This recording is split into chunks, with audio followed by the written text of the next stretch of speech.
السلام علیکم ناظرین، آپ دیکھ رہے ہیں نور کعبہ ٹی وی۔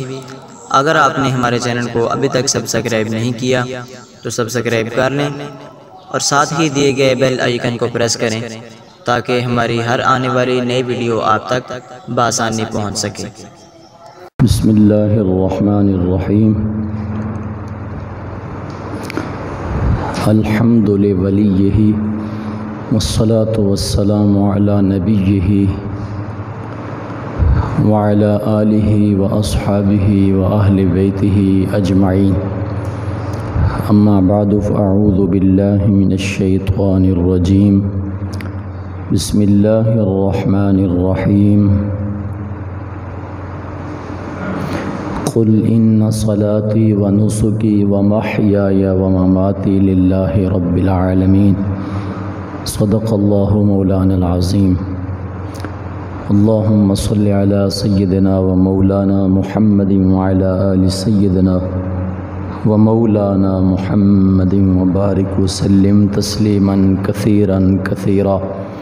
الصلاة والسلام علیک یا رسول اللہ وعلی آلک واصحابک یا حبیب اللہ۔ الصلاة والسلام علیک یا رسول اللہ وعلی آلک واصحابک یا محبوب رب العالمین۔ حمد و صلوات کے بعد معزز اور محترم سامعین حضرات، حسب وعدہ آج کی گفتگو میں قربانی کے متعلق اہم اور ضروری تقریباً 20 سوالات کے جوابات ہماری معلومات میں اضافے کے لیے اور اس عبادت کو درست ادا کرنے کے لیے، ہماری اصلاح کے لیے انشاءاللہ ان سوالات کا جواب ہمارے لیے مفید ہوگا، نفع بخش ہوگا۔ اللہ تعالیٰ کی رضا کے لیے قربانی، اللہ تعالیٰ کا قرب اور اللہ پاک جل وعلا کی اطاعت و بندگی سمجھتے ہوئے قربانی کی سنت ادا کرنا، اس حوالے سے آج کی گفتگو میں جو سوالات ہیں ان میں سے پہلا سوال یہ ہے کہ قربانی کس شخص پر واجب ہے؟ جواب یہ ہے کہ قربانی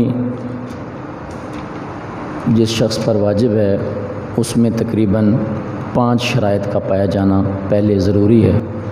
نمبر 1 کہ وہ مسلمان ہو، غیر مسلم شرعی احکام کا مخاطب ہی نہیں ہے، اس لیے قربانی اس پر ہے جو مسلمان ہے۔ دوسری شرط ہے کہ وہ مقیم ہو، مسافر کو قربانی دینا اس کے لیے واجب نہیں ہے۔ اگر وہ کرے قربانی، مسافر سفر کی حالت میں بھی قربانی کرے تو اس کے لیے باعث اجر ہے اور قربانی کا اس کو ثواب ملے گا، لیکن حالت سفر میں اس پر قربانی واجب نہیں ہے۔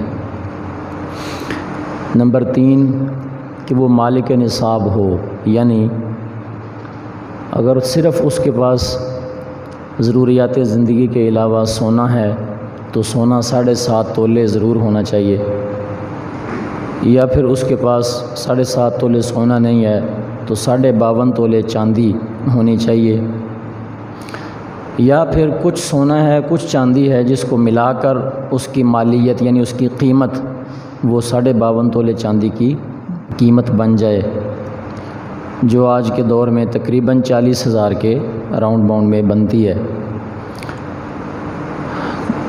یہ مالک نصاب اس وقت اپنے آپ کو دیکھے گا جب ضروریات زندگی اس کی پوری ہیں، پہلے مکان اپنا ہے، سواری ہے، گھریلو ضروریات، کھانے پہننے کی ضروریات، بیوی بچوں کی ذمہ داریاں جو ان کی ضروریات ہیں وہ ساری، اس پر قرض نہیں ہونا چاہیے۔ اگر اس پر قرض ہے تو وہ پہلے اپنا قرض ادا کرے گا۔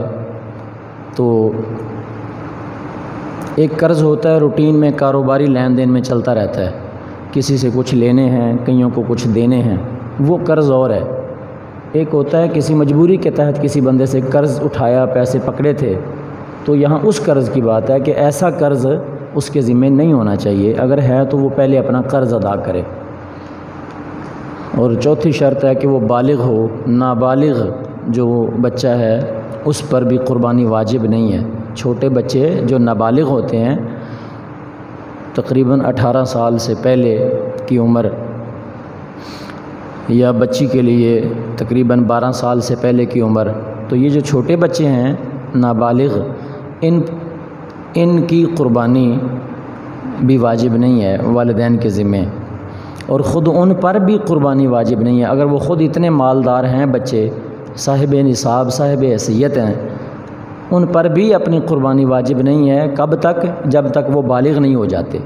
ہاں، اگر وہ چھوٹی عمر میں قربانی اپنی کریں، اپنے مال سے ہو جائے گی، ثواب ملے گا۔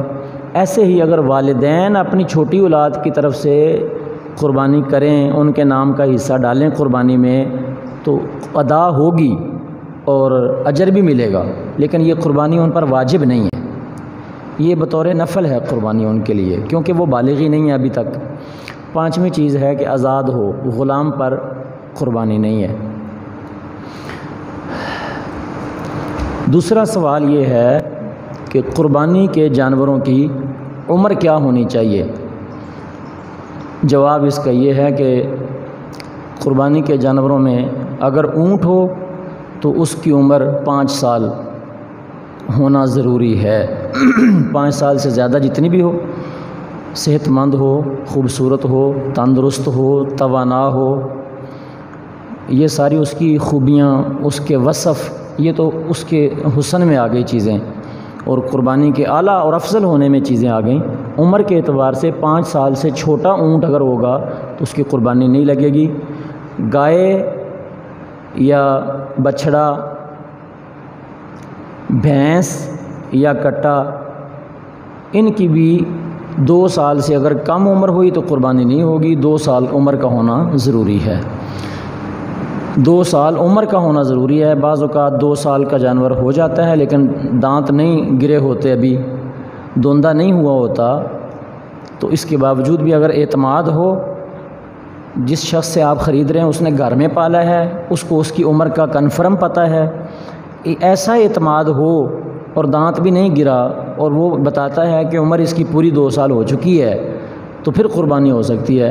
ورنہ عام طور پہ جو آپ بکر منڈی سے، مال منڈی سے، مویشی منڈی سے جو جانور خریدتے ہیں، ان کے لیے نشانی عام طور پہ یہی رکھی ہوتی ہے کہ وہ دوندہ ہو، اور چونکہ دوندہ ہونا یہ سمجھا جاتا ہے کہ وہ 2 سال کی عمر لازمی ہے۔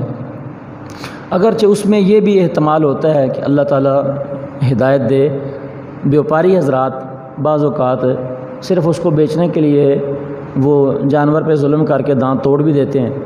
دیکھنے والا جو اناڑی بندہ ہے وہ اس بات کو سمجھ نہیں سکتا۔ یہ بڑے سمجھدار تجربہ کار بندے کا کام ہے کہ وہ چیک کرے کہ دانت گرا ہے یا گرایا گیا ہے، یہ ہر بندہ نہیں چیک کر سکتا۔ تو بہرحال ایک معروف علامت جو ہے وہ یہی ہے کہ دانت اگر گرا ہوا ہے تو اس کو دوندہ سمجھا جائے گا۔ تو 2 سال عمر ہونا یہ ضروری ہے کم از کم، گائے کی، بھینس کی، بچھڑے کی، کٹے کی، ان جانوروں کی۔ اور 1 سال کا بکرا یا بکری یا دمبا یا چھترا، دمبے اور چھترے میں یہ گنجائش ہے کہ اگر وہ 1 سال سے چھوٹی عمر کا ہے، یعنی 6 ماہ کا ہے، لیکن موٹاپے میں، قد کاٹھ میں، جسم میں وہ 1 سال والے دمبوں یا چھتروں کے برابر کھڑا کریں تو ان میں ملتا جلتا ہے، تو پھر اگرچہ عمر اس کی سال سے کم ہے، یعنی 6 ماہ، 7 ماہ، 8 ماہ بھی ہے، پھر بھی قربانی اس کی ہو جائے گی۔ یہ دمبے چھترے میں صرف گنجائش ہے، اور وہ بھی اس طرح کہ وہ لگتا ہو سال والوں کے ساتھ، جسم میں، دیکھنے میں، قد کاٹھ میں، گوشت میں، وزن میں وہ سال والوں کے برابر محسوس ہوتا ہو۔ تو قربانی کے جانوروں کی یہ عمر ہے۔ تیسرا سوال یہ ہے کہ بعض لوگ اس طرح کرتے ہیں کہ 1 سال قربانی اپنے نام کی کر دی گھر میں، خاص طور پہ جوائنٹ فیملی سسٹم، اکٹھے جن گھروں میں رہتے ہیں وہاں ایک قربانی کی 1 سال اپنے نام کی کر دی، وہی ایک قربانی اگلے سال بیوی کے نام کی کر دی، کسی بڑے بیٹے کے نام کی کر دی، اگلے سال کسی بیٹی کے نام کی کر دی، یا چند بھائی رہ رہے ہیں اکٹھے تو ایک کہتا ہے اس سال میری ہو گئی، پھر اگلے سال دوسرے کی ہو گئی۔ حالانکہ بنیادی چیز یہ دیکھنی چاہیے کہ گھر میں جتنے افراد ہیں ان میں سے صاحب نصاب ایک ہی ہے یا ساروں کی اتنی کمائی ہے کہ سارے اپنی اپنی کمائی میں اتنا کماتے ہیں کہ اپنی ضروریات پوری کرنے کے بعد ان کے پاس 52.5 تولے چاندی کی قیمت جتنے پیسے بچ جاتے ہیں، مثال کے طور پر 40 کم از کم 40 ہزار روپیہ سب کے پاس ہے، تو پھر کسی ایک کی طرف سے قربانی ادا کرنے سے سب کی طرف سے نہیں ہوگی۔ ایک جو کرے گا متعین کر کے کہ یہ میری ہے صرف اسی کی ہوگی، باقیوں کی طرف سے ادا نہیں ہوگی، اور ان کے ذمہ قربانی واجب لازم رہے گی اور ان کو اپنی قربانی واجب ادا کرنا ضروری ہے۔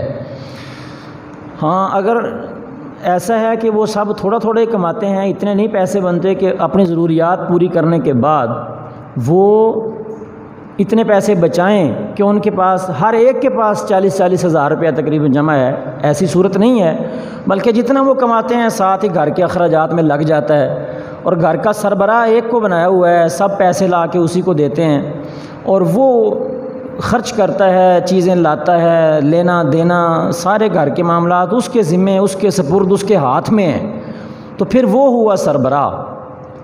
اور پھر اگر وہ صاحب نصاب ہے اکیلا ہی اس صورت میں تو پھر اس کی ایک کی قربانی اس پر واجب ہے، باقیوں پر واجب ہی نہیں، باقیوں کے پاس اتنے پیسے نہیں ہیں۔ عام طور پر اس حوالے سے تھوڑی غلط فہمی عوام میں پائی جاتی ہے، تو ہوتا یہ ہے کہ گھر میں سے کوئی ایک فرد ادا کر دیتا ہے، باقی بھی حالانکہ کھاتے پیتے اچھے خاصے ہیں، صاحب نصاب ہیں، اگر دیکھا جائے غور کیا جائے تو وہ پھر اپنی قربانی نہیں کرتے، ایک کی قربانی کرتے ہیں۔ اور یہ بھی نہیں ہے کہ ایک سال ایک کی طرف سے کر دی، دوسرے سال دوسرے کی طرف سے کر دی، اگر دوسرے سال دوسرے کی طرف سے کی اور جس نے نہیں کی یہ خود صاحب نصاب تھا، اس نے اپنی نہیں کی، اس کی واجب قربانی نہیں ہوئی تو اس پر یہ گناہ گار ہوگا۔ لہذا اپنی قربانی جو سربراہ ہے گھر کا، جس کے ہاتھ میں سارے پیسے ہیں، سارا تصرف ہے گھر کا، اگر جب تک وہ اپنی واجب قربانی نہیں کرے گا، وہ کسی دوسرے کی طرف سے اپنی چھوڑ کے اگر کرتا ہے تو اس کی تو نفلی ہوگی اور اس کی اپنی واجب رہ رہی ہے، تو اپنی واجب چھوڑ کر کسی کی نفلی نہیں کر سکتا۔ اس لیے یہ جاننا چاہیے کہ گھر میں جس شخص کے پاس مالیت 52.5 تولے چاندی کی قیمت یعنی 40,000 روپیہ تقریباً جس کے پاس ہے، سب سے پہلے تو وہ اپنی واجب ادا کرے، اس کے بعد اگر باقی گھر کے افراد کی، بھائیوں کی یا بیوی کی طرف سے یا کسی اور کی طرف سے اگر کرنا چاہتا ہے تو وہ اپنی کرنے کے بعد اگر ساتھ اور حصے ملا سکتے ہیں تو ملا لے، اگر نہیں تو اپنی کرے، اپنی چھوڑ کے کسی دوسرے کی نفلی قربانی نہ کرے، وگرنہ اس کی اپنی واجب رہ جائے گی اور دوسرے کی وہ نفلی ادا کر رہا ہے۔ تیسرا سوال اس میں یہ ہے کہ فوت شدہ کی طرف سے قربانی، والدین فوت ہو گئے ہیں، بیوی فوت ہو گئی ہے، کوئی اولاد میں سے فوت ہوا، اس کی طرف سے قربانی کرنا یہ بطور نفل ہے، واجب نہیں۔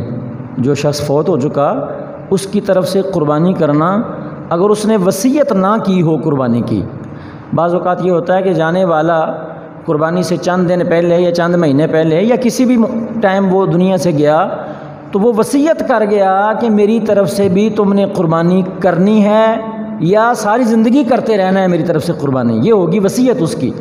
ایسی صورت میں تو واجب ہے، لیکن اگر ویسے اپنے شوق سے بندہ کرتا ہے، جیسے والدین نہیں ہیں دنیا سے چلے گئے، گھر کا کوئی اور فرد فوت ہوا ہے، اس کی طرف سے بندہ خود قربانی کرتا ہے تو یہ نفلی قربانی ہوتی ہے کیونکہ ان پر واجب نہیں ہے۔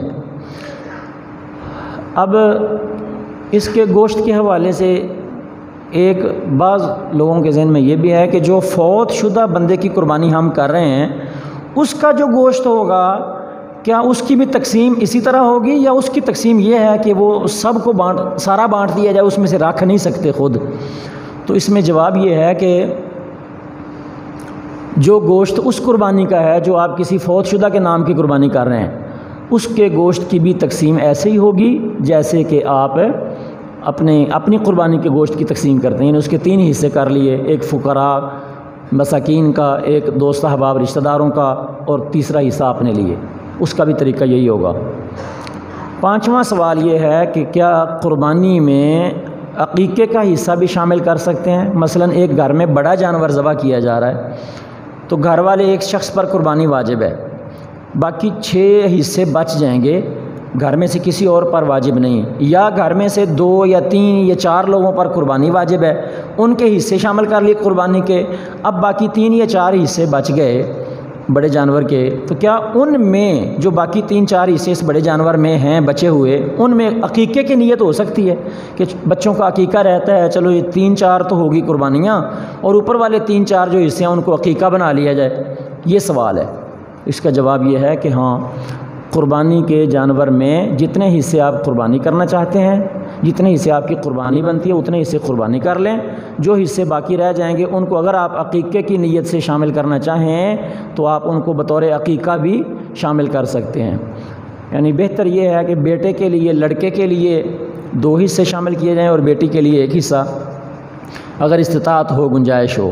اور اگر بندہ اتنی گنجائش نہیں رکھتا تو یہ بھی جائز ہے کہ بیٹے کے لیے بھی 1 ہی حصے کی قربانی اپنا عقیقہ کر دے، 1 حصہ بیٹے کے نام کا عقیقے کا بنا دے اور دوسرا حصہ 1 ہی حصہ بیٹی کے نام کا، یہ بھی جائز ہے۔ حدیث پاک میں یہ فرمایا گیا ہے کہ افضل یہ ہے کہ جب تم عقیقہ کرو تو بیٹے کی طرف سے 2 کرو اور بیٹی کی طرف سے 1، یہ افضل ہے۔ لیکن دوسری حدیث پاک میں ساتھ یہ گنجائش بھی دی گئی ہے کہ اگر کوئی بندہ نہیں استطاعت رکھتا وہ 2 کرنے کی تو پھر اس کے لیے 1 بھی کرنی جائز ہے قربانی۔ تو قربانی کے جانور میں عقیقے کا حصہ شامل ہو سکتا ہے، اس میں کوئی شک نہیں۔ چھٹا سوال یہ ہے کہ وہ کون سے عیب ہیں جن کی وجہ سے جانور قربانی کے لائق نہیں رہتا؟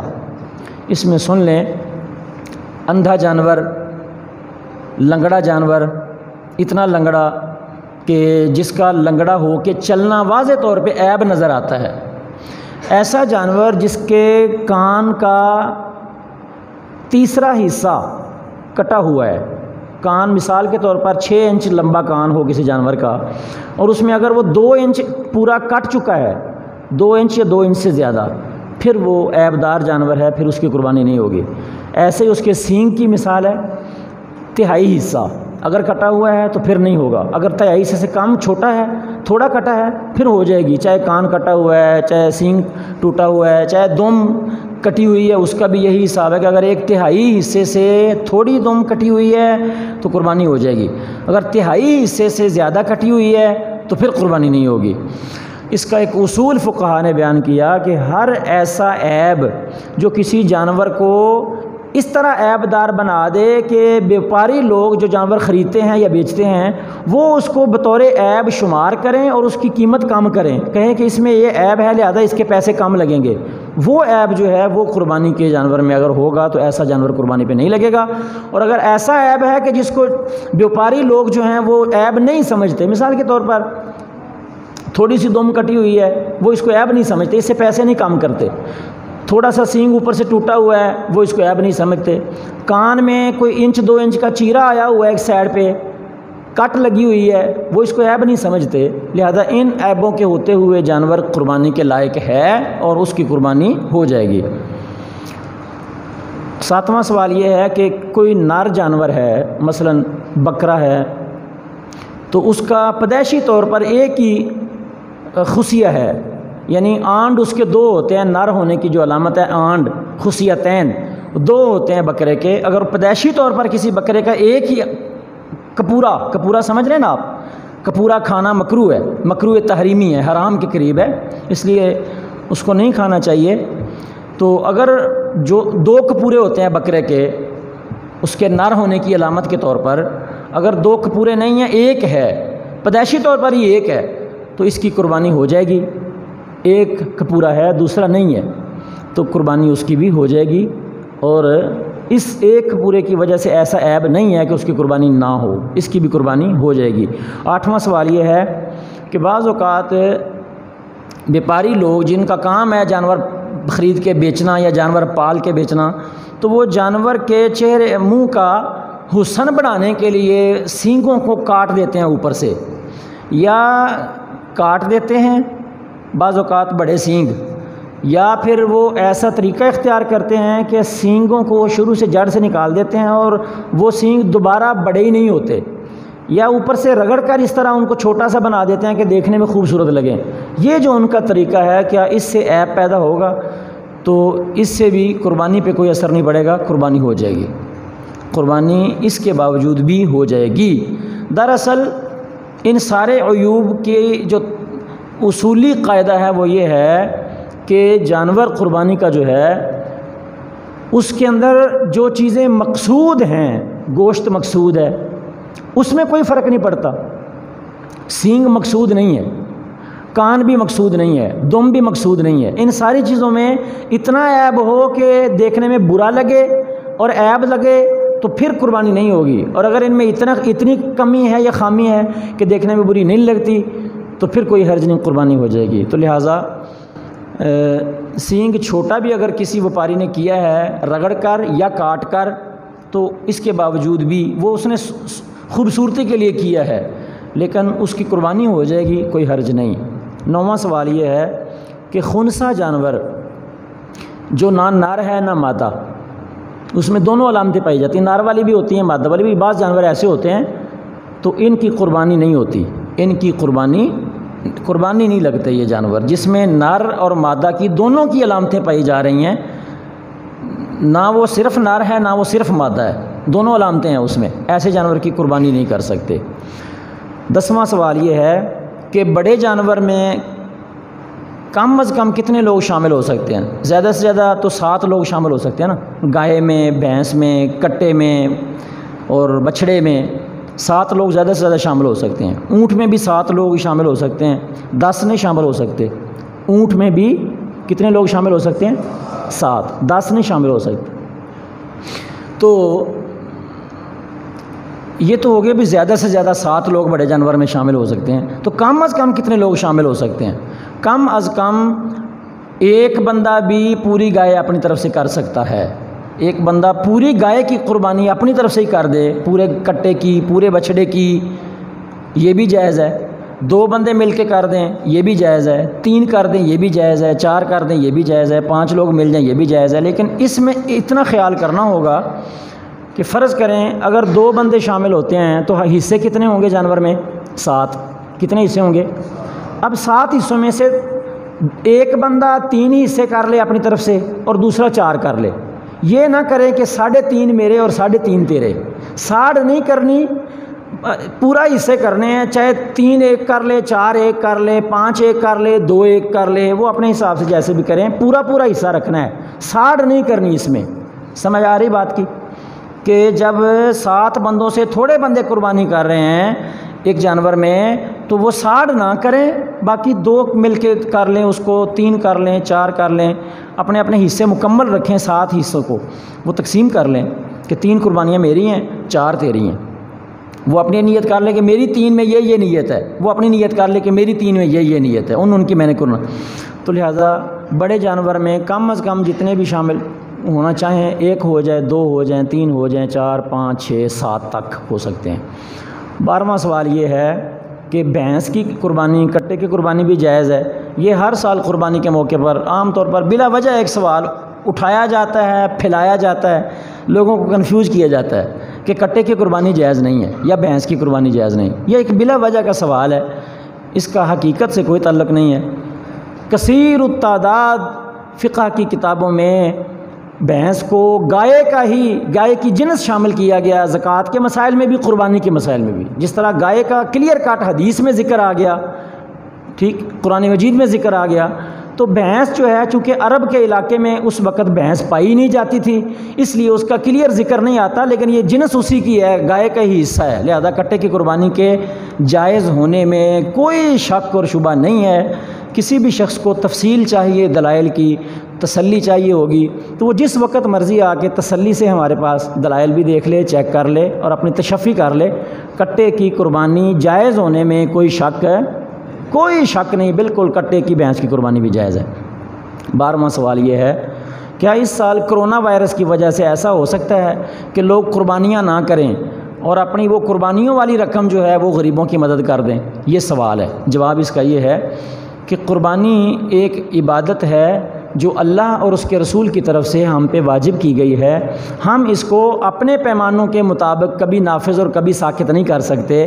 جس شخص پر قربانی واجب ہے اس کو اپنی واجب قربانی کرنی ہی پڑے گی، اور جو نفلی قربانیاں وہ کرتا ہے، اگر وہ نہیں کرنا چاہتا اور وہ پیسے اگر غریبوں کو اس طرح مدد کرنا چاہتا ہے تو اس کی گنجائش ہے، کوئی حرج نہیں۔ نفلی قربانی تو ویسے بھی اس پر کسی نے فرض نہیں کی، وہ تو اس نے خود اپنے لیے ایک بنائی ہے کہ میں نے فلاں کے نام کی کرنی ہے، فلاں کے نام کی کرنی ہے۔ جو واجب قربانی ہے اس کو آپ چھوڑ کر اس کے پیسے کسی غریب کو دینا چاہتے ہیں، ایسا نہیں ہوگا۔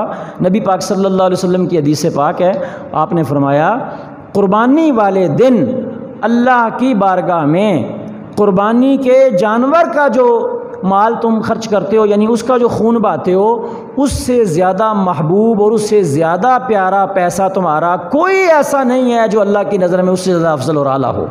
سب سے بڑھ کر قربانی والے دن تمہارا قیمتی پیسہ وہ ہے جو تم نے اپنے اوپر واجب قربانی دینے کے لیے یہ پیسہ ادا کر دیا۔ یہ سب سے افضل پیسہ وہ ہے۔ حضور فرماتے ہیں کوئی اور پیسہ نہیں ہے جو اس کے برابر آ سکے قربانی والے دن۔ تم جہاں مرضی خرچ کر لو، جہاں مرضی خرچ کر لو۔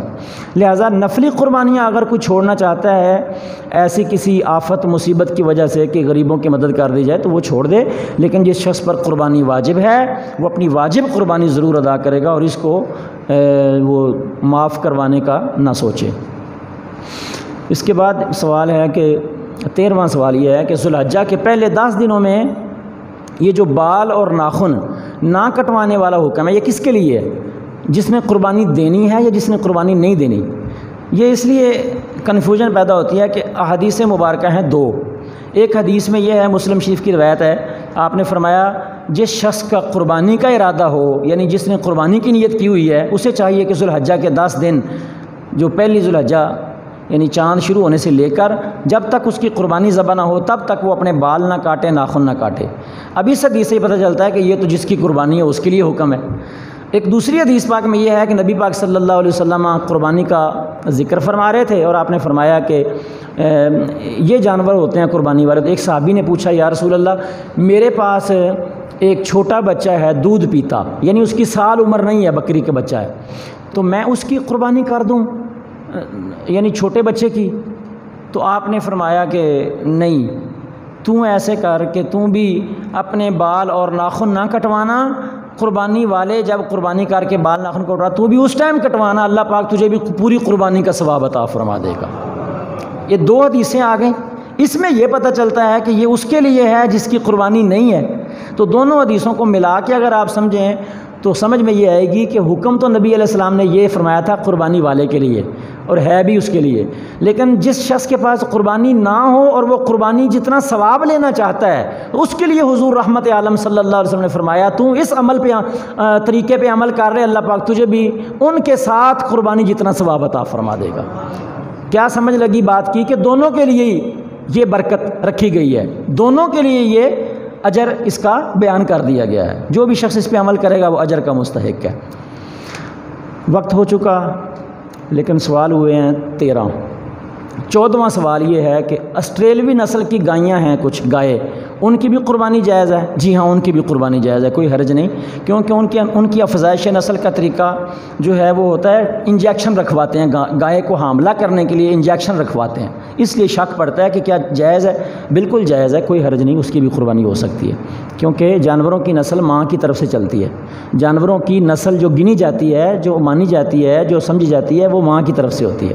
تو وہ بچہ آسٹریلوی گائے کا بچہ پیدا تو ماں سے ہی ہوا ہے نا، اس لیے اس کی قربانی جائز ہے۔ 7 لوگوں نے 15واں سوال یہ ہے کہ 7 لوگوں نے قربانی کرنے کی نیت سے جانور خریدا، 7 بندوں میں سے ایک بندہ فوت ہو گیا، باقی بندے کتنے رہ گئے؟ 6۔ اب وہ 6 قربانی کیسے کریں؟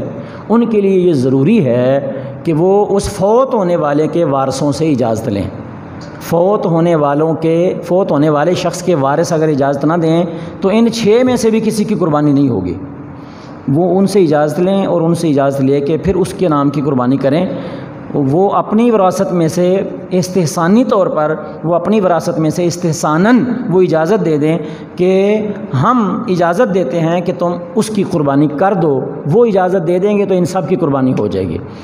16واں سوال یہ ہے کہ قربانی کا جانور خریدا، بعد میں عیب دار ہو گیا، کوئی چوٹ لگ گئی، کوئی ٹانگ ٹوٹ گئی، یا کوئی کان پہ سر پہ اتنا بڑا نقص ہو گیا کہ وہ قربانی کے قابل نہیں رہا، یا جانور مر ہی گیا، تو پھر کیا حکم ہے؟ ایسی صورت میں اگر وہ بندہ غنی ہے، امیر ہے، تو پھر وہ اور قربانی کا جانور خریدے اور جانور خرید کے دوبارہ قربانی کرے۔ اگر وہ اس نے شوق سے خریدا تھا، ویسے اس پر قربانی واجب نہیں تھی، غریب تھا، ماڑا بندہ تھا، لیکن شوق سے اس نے خریدا تھا جانور، یا شوق سے پالا تھا لیکن بندہ ماڑا ہے، غریب ہے، دوبارہ نہیں خرید سکتا، تو پھر اس پر ضروری نہیں ہے خریدنا، پھر اس کی جو وہ عیب دار جانور جیسا موجود ہے وہ ویسا ہی کر دے، اور اگر وہ جانور مر گیا ہے تو دوبارہ نہ خریدے، اس کے لیے ضروری نہیں ہے۔ 17واں سوال یہ ہے کہ بیرون ملک رہنے والے جو پاکستانی ہیں، دوسرے ملکوں میں رہتے ہیں، ان کی قربانی وہ چاہتے ہیں کہ پاکستان میں اپنے گھر میں کہہ کے فون کر کے قربانی کروا دیں، تو اس کا ٹائم کا فرق آ جاتا ہے بعض اوقات، کہ ان کے ہاں مثال کے طور پر ایک دن پہلے ہو گئی، چاند ہو گیا ایک دن پہلے، اور یہاں ایک دن بعد میں ہے، تو ان کی قربانی ان کی عید کے مطابق وہاں کے حساب سے یہاں ذبح ہوگی، یا یہاں والے 10 ذو الحجہ کے دن ہم ان کی قربانی کریں گے؟ تو اس کا جواب یہ ہے کہ وہاں بھی قربانی کے دنوں میں سے کوئی دن ہونا چاہیے، اور یہاں بھی قربانی کے دنوں میں سے کوئی دن ہونا چاہیے۔ اس کا الٹ سمجھ لیں کہ اگر یہاں چاند پہلے ہو گیا ایک دن، اور کوئی ایسا ملک ہے جہاں ہم سے بھی لیٹ ہوا ایک دن چاند، تو ہماری عید پہلے شروع ہو جائے گی ایک دن، اور ان کی عید ایک دن لیٹ شروع ہوگی، تو ہم ان کا جانور اپنی عید کے ساتھ نہیں کر سکتے، بلکہ دوسرے دن کریں گے، جس دن کہ ان کا عید کا پہلا دن ہوگا اور ہماری عید کا دوسرا دن ہوگا۔ تو ایسے وقت میں قربانی کرنی ہے کہ ان کے ہاں بھی قربانی کا دن ہو اور یہاں بھی قربانی کا دن ہو، بھلے وہ پہلا دن ہے، بھلے وہ دوسرا دن ہے، بھلے وہ تیسرا دن ہے۔ ٹھیک ہے جی، 17واں سوال یہ ہو گیا۔ 18واں سوال کہ جانور گم ہو گیا، جانور خریدا تھا، جانور گم ہو گیا اور اب وہ ملا نہیں، تو کیا کرے؟ اگر وہ بندہ امیر ہے، غنی ہے، صاحب دولت ہے، تو اور جانور خرید کر اس کی قربانی کر دے۔ اگر وہ فقیر ہے، یعنی کہ غریب ہے، مال و دولت والا نہیں ہے، تو پھر اس پر دوسرا جانور خرید کر قربانی کرنا ضروری نہیں ہے۔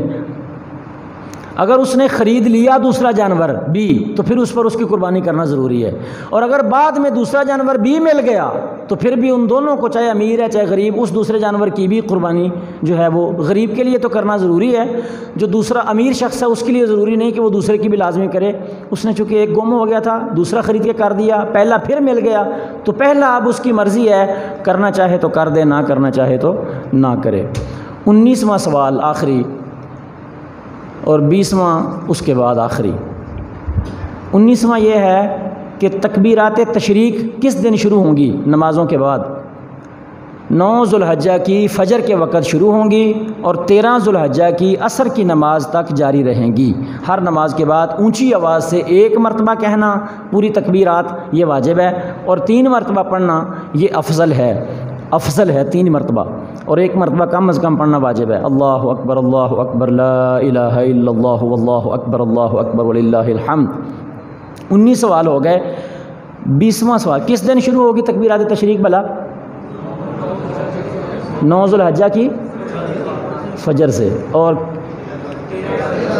13 ذو الحجہ کی عصر تک پڑھتے رہیں گے۔ چلو میں کہ شاید سن دے بھی پئے ہو کہ میں بولی جا رہا ہے، چپ کر کے بیٹھے نے۔ اچھا، آخری سوال، نبی پاک صلی اللہ علیہ وآلہ وسلم کے نام کی قربانی کچھ امتی کرتے ہیں، یہ کیسا ہے؟ یہ اتنا پیارا محبوب عمل ہے کہ نبی پاک صلی اللہ علیہ وآلہ وسلم نے اپنی حیات ظاہری میں اپنی امت کی طرف سے حضور نے قربانی کی، اور کر کے ساتھ دعا یہ مانگی کہ اے اللہ، یہ ایک قربانی کر کے دعا مانگی، یا اللہ یہ میری طرف سے ہے، یا اللہ یہ میری آل کی طرف سے ہے۔ دوسری قربانی کر کے فرمایا، یا اللہ یہ میری امت کے ان لوگوں کی طرف سے میں قربانی کر رہا ہوں جن کو قربانی کرنے کی طاقت نہیں ہوگی، استطاعت نہیں ہوگی، اندازہ لگائیں ان کے نصیبوں کا کہ ان کی قربانی حضور اپنے ہاتھ سے کر گئے، اور قبول ہونے میں کوئی شک۔ اللہ اکبر۔ اور جب امتی نبی پاک صلی اللہ علیہ وسلم کی نیت کر کے قربانی کرتا ہے تو میرا یقین یہ کہتا ہے اس قربانی کی نسبت حضور سے ہو گئی تو اس کے بھی قبول ہونے میں کوئی شک ہے۔ اور رہ گئی بات کہ اس کا اجر وہ اللہ کے محبوب صلی اللہ علیہ وسلم نے حضرت مولا علی شیر خدا کو فرمایا تھا، علی ساری زندگی تو نے ایک قربانی اپنے نام کی کرنی ہے، جب تک تیری زندگی ہے تو میرے نام کی بھی تو نے ایک قربانی لازمی کرنی ہے۔ یہ حضور کو قربانی سے پیار تھا، یہ حضور کی اتنی پسندیدہ سنت ہے۔ تو اگر کوئی شخص اس پہ عمل کرتا ہے تو اس کے لیے بہت بڑا اجر ہے، بارگاہ رسالت سے ایک خصوصی نگاہ رحمت اس کے لیے، اور خصوصی شفاعت اس کے لیے، اور خصوصی برکات اور خصوصی عنایات بارگاہ رسالت سے نصیب ہوتی ہیں، لیکن اپنی واجب قربانی کرنے کے بعد، کیونکہ وہ حضور علیہ السلام کا حکم ہے کہ اپنی واجب قربانی کرو۔ ٹائم زیادہ ہو گیا، لیکن یہ 20 سوالوں کا وعدہ تھا، میں نے آپ سے یہ 20 سوالوں کا جواب دے دیا۔ اللہ تعالی ہم سب کو اپنے محبوب علیہ السلام کی اس سنت اور اپنے پیارے خلیل کی اس سنت کو صحیح معنوں میں ادا کرنے کی توفیق عطا فرمائے۔ کعبہ تو دیکھ چکے، کعبے کا کعبہ دیکھو، حاجیوں شہنشاہ